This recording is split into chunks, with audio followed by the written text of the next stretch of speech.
বীৰ চিলাৰায় বিষয়ে আমি সকলোৱে জানো। বীৰ চিলাৰায়ৰ প্ৰকৃত নাম আছিলে শুক্লধ্বজ। তেওঁৰ পিতৃ কোচ ৰাজ্যৰ প্ৰতিষ্ঠাপক বিশ্বসিংহ আৰু চিলাৰায় মাতৃৰ নাম আছিলে পদ্মাৱতী। বীৰ চিলাৰায়ৰ ভাতৃ আছিল নৰনাৰায়ণ। তেওঁ নৰনাৰায়ণৰ সুদক্ষ সেনাপতিও আছিল।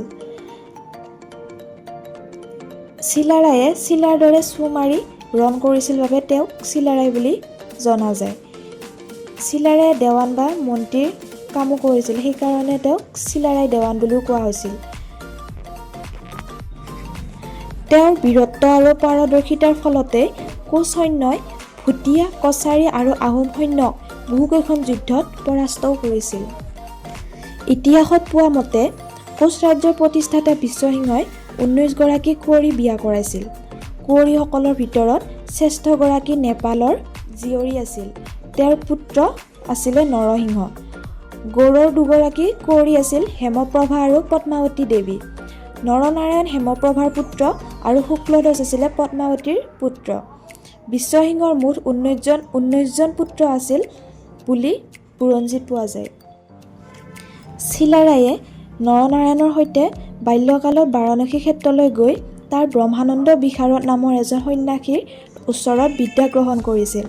বাৰাণসীত এওঁলোকে হিন্দুৰ বেছিভাগ ধৰ্মগ্ৰন্থ আৰু যুদ্ধ শিক্ষা গ্ৰহণ কৰি সকলো বিষয়তে পৰিপক্ক হৈ উঠিছিল। বীৰ চিলাৰায় স্মৰণত 2005 চনৰে পৰা অসম চৰকাৰে এই দিনটো বীৰ চিলাৰায় দিৱস হিচাপে পালন কৰে। তদুপৰি সাহসিকতাৰ পৰিচয় দিয়া লোকক বীৰ চিলাৰায় বঁটা প্ৰদান কৰা হ'ব বুলিও ঘোষণা কৰিছিল।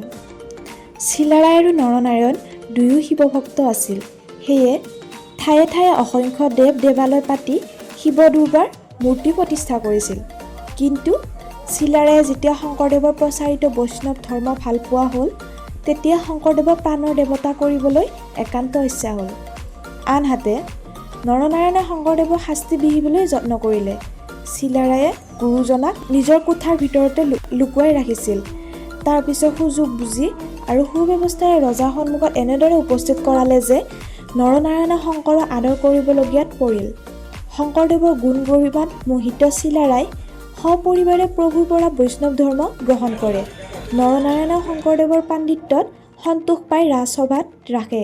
তাৰ পাছত তেওঁলোকৰ সহযোগত মহাপুৰুষ শ্ৰীমন্ত শংকৰদেৱে বৈষ্ণৱ ধৰ্ম প্ৰচাৰ কৰে।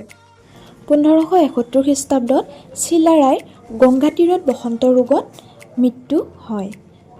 বন্ধু বান্ধৱীসকল, আজিৰ ভিডিঅ'টি এইখিনিয়ে আছিল। ধন্যবাদ।